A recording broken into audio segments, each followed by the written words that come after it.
किसी समय की बात है। एक छोटे से गांव में मीनू नाम की एक बच्ची रहती थी। वह बहुत चंचल और हंसमुख थी, पर उसे एक आदत थी। वह हर रात छुपा छुपी खेलने निकल जाती थी।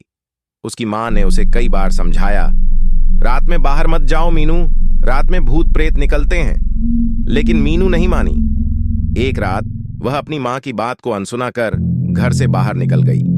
चांदनी रात थी और चारों ओर सन्नाटा था। मीनू ने सोचा, आज तो बहुत मजा आएगा। वह दौड़ते हुए पास के जंगल में जा पहुंची। जंगल में घने पेड़ थे और हर जगह अजीब अजीब आवाजें आ रही थीं। मीनू थोड़ी डरी, लेकिन उसने सोचा, मुझे तो बस छुपना है। वह एक बड़े पेड़ के पीछे छुप गई, पर तभी उसे एक धीमी आवाज सुनाई दी, जैसे कोई उसके पास आ रहा हो। मीनू ने अपनी सांसें रोक लीं और ध्यान से सुनने लगी। आवाज धीरे धीरे पास आती जा रही थी। अचानक एक ठंडी हवा का झोंका आया और मीनू ने देखा कि उसके सामने एक परछाई खड़ी थी। वह हिल भी नहीं पाई, बस उस परछाई को देखती रह गई। परछाई ने धीरे से कहा, तुम यहां क्या कर रही हो, छोटी बच्ची? मीनू का दिल जोर जोर से धड़कने लगा। उसने डरते डरते कहा, मैं बस खेल रही थी।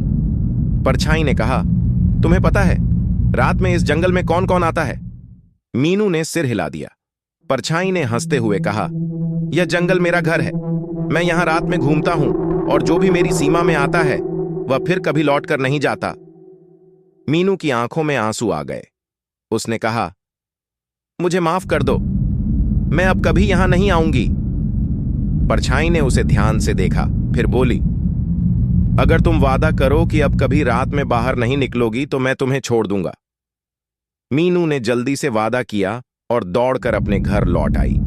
उसने मां से सब कुछ बताया और वादा किया कि वह अब कभी रात में बाहर नहीं जाएगी।